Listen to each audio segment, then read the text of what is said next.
Hello and welcome to SKB shorts. Day 2 advantage England అన్నా, అక్కడి నుంచి డే 3 ఎండ్ అయ్యేసరికి గెలుపు ఇండియా వైపు ఉంది. గెలుపు అనే మాట చాలామంది ఏకీభవించకపోవచ్చు, వాళ్ళ నుంచి ఇంకా 2 రోజుల టైం ఉంది, ఏదన్నా జరగచ్చు అని. బట్ ఇప్పుడున్న సిచ్యువేషన్ చూసుకుంటే కంఫర్టబుల్ 320 రన్స్ లీడ్ ఉంది, ఇంకా 8 వికెట్లు చేతిలో ఉన్నాయి.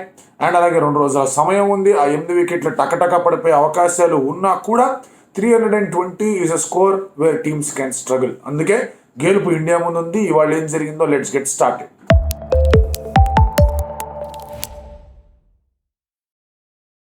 Firstly credit where due. It was a fantastic display of captaincy by Rohit Sharma. చాలా రోజుల తర్వాత రోహిత్ శర్మ దగ్గర నుంచి ఆ క్యాప్టెన్సీని ఎంజాయ్ చేయగలిగాం. ఎందుకంటే అశ్విన్ లేడు. అశ్విన్ ఫ్యామిలీ మెడికల్ ఎమర్జెన్సీ వల్ల వెళ్ళిపోయాడు టెస్ట్ మ్యాచ్ నుంచి. ఎప్పుడైనా రావచ్చు, వచ్చిన వెంటనే డైరెక్ట్గా పార్ట్ ప్లే చేయొచ్చు అని చెప్పారు, కానీ వస్తాడో రాడా అనేది తెలియదు. డే 3లో ఖచ్చితంగా అయితే లేడు. అలాంటి పరిస్థితుల్లో ఇస్తాడు కుల్దీప్, నీకు కావాల్సిన ఫీల్డ్ ఇస్తా, నువ్వు చేయాల్సిందల్లా ఇదే. బుమ్రాని తీసుకొస్తా, బౌండరీస్ డ్రైవ్ చేస్తా. షార్ట్ బాల్ టాక్టిక్ వద్దు, బుమ్రా తీసుకొస్తా, బౌండరీస్ డ్రైవ్ చేస్తా. నువ్వు కూడా కట్టుదిట్టమైన లెంత్ వై వికెట్ల మీద వేయకు, పక్కన పెట్టు, నీకు తగ్గ ఫీల్డ్ ఇస్తా. అండ్ 1 షాట్ కొట్టాడు కూడా, స్లాగ్ కొట్టేసరికి వెంటనే ఫీల్డర్ వెనక్కి పెట్టి నువ్వు వరీగా, నువ్వు బౌండరీలు మాత్రం ఇవ్వకు, అదే లెంత్లో వేస్తూ ఉండు, నీకు వికెట్ వస్తుంది, ఆగు అని చెప్పాడు. And that kind of confidence giving captaincy and control తీసుకోవడం అనేది బాగా నచ్చింది. చాలా రోజులు ఇన్ఫాక్ట్ టెస్ట్ మ్యాచెస్లో రోహిత్ శర్మని ఇంత కంట్రోల్ తీసుకొని ఒక డే మొత్తాన్ని కూడా ముందుండి వాళ్ళ బౌలర్స్ని లాగి తీసుకెళ్ళడం అనేది ఇదే మొదటిసారి. And I enjoyed it. I big fan of setting up dismissals. And ఆ సెట్టింగ్ అప్ డిస్మిసల్స్ బాగా వర్కౌట్ అయితే కనుక భలే హ్యాపీగా ఉంటుంది. అండ్ అదే జరిగింది. బౌండరీస్ డ్రైవ్ అయ్యాయి. జో రూట్ దగ్గర నుంచి ఆ షాట్ అనేది రాబట్టాడు, యశస్వి చేస్తాం, మంచి క్యాచ్ పట్టుకున్నాడు. బుమ్రా బౌలింగ్లో ఫస్ట్ బ్రేక్ తో వచ్చింది. ఆ తర్వాత వచ్చిన వెంటనే బైర్బాబుని వెనక్కి పంపించారు. అతను రివ్యూ తీసుకుని వెనక్కి వెళ్ళిపోయాడు. 2 వికెట్స్ ఫెల్ డౌన్. సరే, ఆ తర్వాత మళ్ళీ కొంచెం పార్ట్నర్షిప్ వెళ్తుంది. ఏంటి పరిస్థితి అన్నప్పుడు కుల్దీప్తో వేస్తూ ఉండు, నువ్వు ఎందుకు కంగారు, నీకు వేస్తూ ఉండు అని చెప్పాడు. ఒక షార్ట్ ఆఫ్ లైన్ డెలివరీ, ఆ బాల్ కొంచెం స్లోగా వచ్చింది, కాస్త టర్న్ కూడా ఎక్కువ అయిపోయింది. దాంతో కట్ షాట్ ఆడబోయాడు, అవుట్ అయ్యాడు. అలాగే రజత్ పాటిదార్ కూడా అవుట్ అయ్యాడు. అది వేరే విషయం, దాని గురించి మళ్ళీ మాట్లాడడం. ఎప్పుడైతే డకెట్ అవుట్ అయ్యాడు, there was visible frustration in him. అతను స్ట్రైక్ రేట్ అనేది తగ్గింది. Still it was around 100, but తగ్గింది. ఎందుకంటే నిన్న ఆడుతున్న ఆ విజృంభించి ఆ రాకెట్ వేగంతో ఆడుతున్న డకెట్ని ఈసారి మాత్రం రన్లు రానివ్వకుండా డ్రై చేశారు.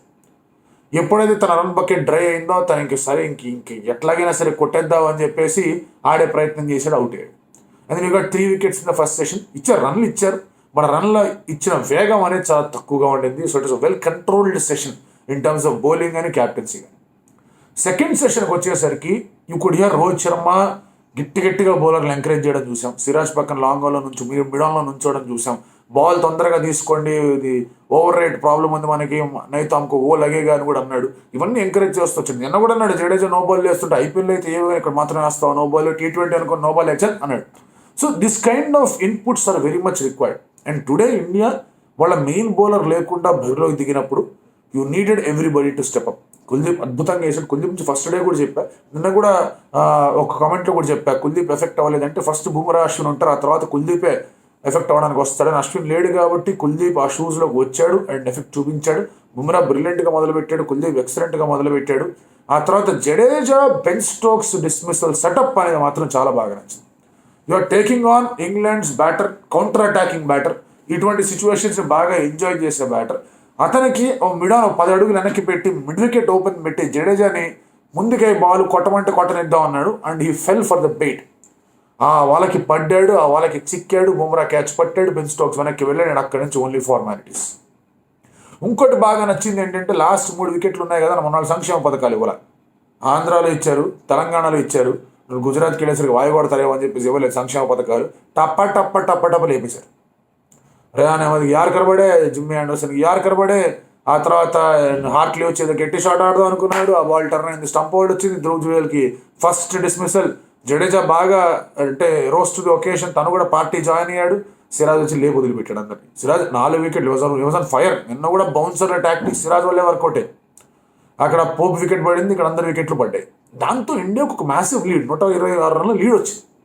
నిన్న సంగతి చూసుకుంటే 50-60 లీడ్ వస్తుంది, లేదంటే కనుక 50-60 వెనక్కి పడతారేమో అనుకుంటున్న సిచ్యువేషన్ దగ్గర నుంచి India got lead of 126. And ఆ తర్వాత జైస్వాల్ ఆడాడు. Rohit Sharma felt train to sweep. I will disappointed. ఎందుకంటే మంచిగా ఉంది వికెట్, కొంచెం స్లో అవుతుంది, కొంచెం స్టాప్ అయ్యి వస్తుంది బాల్, కాదనట్లేదు. బట్ వికెట్ చాలా బాగుంది, అద్దరిపోయే విధంగా ఆడే ప్రయత్నం చేశాడు. ఫస్ట్ 4 ఆండర్సన్ బాగానే కొట్టాడు కానీ రూట్ బౌలింగ్లో అవుట్ అయ్యాడు. బట్ యశస్వి జైస్వాల్ ఆడాడు నా సామిరంగా, అసలు దుమ్ము దులుపు వదిలిపెట్టాడు. 2వ సెంచరీ సిరీస్లో. ఫస్ట్ టెస్ట్ మ్యాచ్లో 88తో కొట్టి కొట్టాడు, నెక్స్ట్ టెస్ట్ మ్యాచ్లో 200 కొట్టాడు. ఈ టెస్ట్ మ్యాచ్లో ఫస్ట్ ఇన్నింగ్స్ ఏం ఆడలేదు కానీ సెకండ్ ఇన్నింగ్స్లో 100 కొట్టాడు. ఈ సరే కొంతమంది ఆ సెలబ్రేషన్ చేయడం వల్లే నడుము పట్టుకుంది, బ్యాగ్ పట్టుకుంది అన్నారు కానీ ఇట్ వాస్ టఫ్ కండిషన్స్, కొంచెం హీట్ కూడా ఉండింది అక్కడ. సో అందుకే అతను ఆడే ప్రయత్నం చేశాడు కానీ బ్యాక్ స్పాజం లాంటివి వచ్చింది కాబట్టి వెళ్ళిపోయాడు. అతని ప్లేస్లో రజత్ పట్టిదార్ వచ్చాడు. తనేమో ఈ స్కోర్ బోర్డ్ని ట్రబుల్ చేయకుండా మళ్ళీ ఫస్ట్ ఇన్నింగ్స్లో అలాగైతే అవుతాడు అలాగే ఆ షార్టెడ్ అవుట్ అయ్యాడు. అది కొంచెం డిసప్పాయింటింగ్గా ఉంటుంది. రజత్ పట్టిదార్కి అసలు ఏమీ స్కోర్ బోర్డ్ని ట్రబుల్ చేయకుండా ఈ విధంగా ఆడ అవుట్ అయిపోవడం ఏంటి, అది కూడా 2 ఇన్నింగ్స్లో ఇదే స్టైల్ ఆఫ్ డిస్మిసల్ ఏంటి అని చెప్పేసి కొంచెం బాధగా ఉంటుంది. అండ్ అతని మీద వెయిట్ పడే అవకాశం కూడా ఉంది కేఎల్ రాహుల్ వచ్చాడంటే. బట్ ఆ తర్వాత కుల్దీప్ యాదవ్ వచ్చి బాగా నైట్ వాచ్మెన్ 2 సార్లు నైట్ వాచ్మెన్కి వచ్చాడు, 2 సార్లు బాగా ఆడాడు. బట్ ఆ partnership between Gill and Jaiswal ఏదైతే ఉంది ఇంకా అవ్వలేదు సుమి. రేపు పొద్దున కుల్దీప్ యాదవ్ పోయి జైస్వాల్ వస్తే మళ్ళీ ఆ పార్ట్నర్షిప్ కంటిన్యూ అవుతుంది. ఆ పార్ట్నర్షిప్ ఏదైతే ఉందో జైస్వాల్కి గిల్కి, అది ఇంగ్లాండ్ దగ్గర నుంచి గేమ్ లాగేసుకుంటుంది. అండ్ జైస్వాల్ స్టోరీ కానీ, జైస్వాల్ ఆడే విధానం కానీ, జైస్వాల్ చూపించిన కంపోజర్ కానీ, జైస్వాల్ డిఫెన్స్ బాగుంది, జైస్వాల్ కవర్ డ్రైవ్ బాగుంది, జైస్వాల్ స్క్వేర్ డ్రైవ్ బాగుంది, ముందుకు వచ్చి ఆడిన తీరు బాగుంది. శుభ్మన్ గిల్ ఒక ఎండ్ నుంచి జస్ట్ చూస్తూ ఉన్నాడు, నేనేం ఆడలేదు ఫస్ట్ ఇన్నింగ్స్లో, మనం ఇక్కడ తేడాలు చేస్తే కనుక దెబ్బ అయిపోద్ది మనకి, కొంచెం జాగ్రత్త పడదామని జాగ్రత్త పడుతూనే ముందుకు వచ్చి 6లు కొట్టాడు, మంచి మంచి షాట్లు ఆడాడు. అతను ఫస్ట్ షాట్ మిడ్ వికెట్ పైనుంచి కొట్టాడు, ఆ తర్వాత 6 కొట్టాడు, 2 6లు ఉన్నాయి, 5 4లు ఉన్నాయి, చాలా బాగా ఆడాడు. టువర్డ్స్ ద ఎండ్ కూడా సో ఆచితూచి ఆడాడు. అండ్ కుల్దీప్ యాదవ్ స్ట్రైక్ ఇచ్చాడు, ఎందుకు ఇచ్చావు అనిపించింది కానీ కుల్దీప్ యాదవ్ బ్లాక్ బాగా చేయగలడు కాబట్టి అక్కడ పెద్దగా డ్యామేజ్ మనకేం జరగలేదు. But if you look at the game entirely, ఈ థర్డ్ డే బౌలర్స్ ఏ విధంగా అయితే ప్లాన్కి తగ్గట్టుగా ఎగ్జిక్యూట్ చేసి క్యాప్టెన్ నమ్మకాన్ని నిలబెట్టారు, యశస్వి జైస్వాల్ కూడా అదే రీతిలో ఆడి క్యాప్టెన్కి ఒక మాట చెప్పాడు, you treat me as your major weapon. నేను ఉన్నంత వరకు స్కోర్ బోర్డ్ పరిగెడతా ఉంటుంది, 400 రన్ల పరవర్తో కొట్టారు. నేను ఉన్నంత వరకు భారీ స్కోర్లు వస్తాయి, నాతో పాటు మిగతా వాళ్ళు అందరూ ఉన్నారంటే కనుక మనం భారీ స్కోర్ తీసుగా వెళ్తాం, ఇంగ్లాండ్ మ్యాచ్ నుంచి బయటికి లాగేస్తాం. అదే ఇండియా ఇవాళ కనుక ఇప్పుడు వాళ్ళు చాలా పెద్ద స్కోర్ కొట్టారు, 200 దాకా స్కోర్ కొట్టారు. అలా కొట్టకుండా ఈ 120 130 దగ్గర ఆగింది అంటే కనుక డెఫినెట్లీ ఒక 60-70 రన్స్ షాట్ ఉంటుంది. అండ్ ఆ ప్రాసెస్లో ఒక 2 వికెట్లు ఎక్స్ట్రా కూడా పడే ఛాన్స్ ఉంటుంది. అలా కాకుండా పిచ్ స్లో అవుతుంది, వాళ్ళు అందుకే కొంచెం స్పిన్నర్ కూడా ఎక్స్ట్రా ట్రై చేస్తున్నారు. ఎక్స్ట్రా ట్రై చేసే ప్రయత్నంలో వాళ్ళ ఎక్స్ట్రాలకి మనం ఎక్స్ట్రా తగిలింపు ఉంటుంది, వాళ్ళకి చాలా ఘాటైన తాలింపు తినిపిస్తాం అని చెప్పి డిసైడ్ అయ్యారు. And this is what you want from bowlers and batters. Indian కండిషన్స్లో ఆడుతూ ఈ అద్భుతమైన రీతిలో అవకాశం ఉన్నప్పుడు బ్యాస్ బాల్ కానివ్వండి, ఇంకేదో లత్కోర్ బాల్ కానివ్వండి, అవన్నీ పక్కన పెట్టండి. You have to show why you dominate test cricket. విదేశాలన్నింటిలో కూడా డామినేట్ చేసి వచ్చి ఇండియాలో వాళ్ళు ఏదో తీసుకొచ్చిన ఆట తీరు, దానివల్ల భయపడ్డం ఎందుకు? అసలు హైదరాబాద్ టెస్ట్ మ్యాచ్ గెలిచుంటే అసలు ఈ పాటికి ఇంత డిస్కషన్ ఉండేది కాదు. సరే ఆ మ్యాచ్ పోయింది, సిరీస్ కొంచెం రసవత్తరంగా తయారైంది అనుకుంటున్న సమయంలో నిన్న ఆడిన తీరు బాగా. కొంతమంది నేను అత్యుత్సాహాలు ఎవరో కామెంట్ పెట్టారు, మనం ఆడితే బాగా ఆడినట్టు, వాళ్ళు ఆడితే మాత్రం పేలవ బౌలింగ్ అని. అంటే కొంచెం క్రికెట్ చూసి మాట్లాడుతున్నారా, బుద్ధి లేకుండా మాట్లాడుతున్నారా, లేకపోతే ఇంకేదైనా ఆశలు వేస్తున్నారో నాకైతే అర్థం కాలేదు. కానీ మనం ఫస్ట్ బ్యాటింగ్ చేసిన 33 for 3 ఉన్నాం. ఆ తర్వాత ఇంకో 2 వికెట్లు టక్కన పడ్డాయి 200 పార్ట్నర్షిప్ తర్వాత. ఆ తర్వాత నెక్స్ట్ డే కూడా పరిగెత్తనివ్వకుండా వాళ్ళు చాలా కట్టుదిట్టమైన బౌలింగ్ వేసి ఆపారు. మన వాళ్ళు కట్టుదిట్టమైన బౌలింగ్ సెకండ్ డే వేయలేదు, థర్డ్ డే వేశారు. థర్డ్ డే కూడా పిచ్ అలాగే ఉంది. సెకండ్ డేకి థర్డ్ డే కొంచెం స్టాప్ అండ్ గోగా వస్తుంది, ఈ భారీ టర్న్లుగా ఏమీ కనిపించట్లేదు, 1-2 బాల్లే కానీ స్టాప్ అండ్ గో లాగా వస్తుంది. అందుకే అక్కడ బెన్ ఫోక్స్ వికెట్ కూడా అలాగే పడింది. అలాంటి నేపథ్యంలో India should play according to the conditions which they know.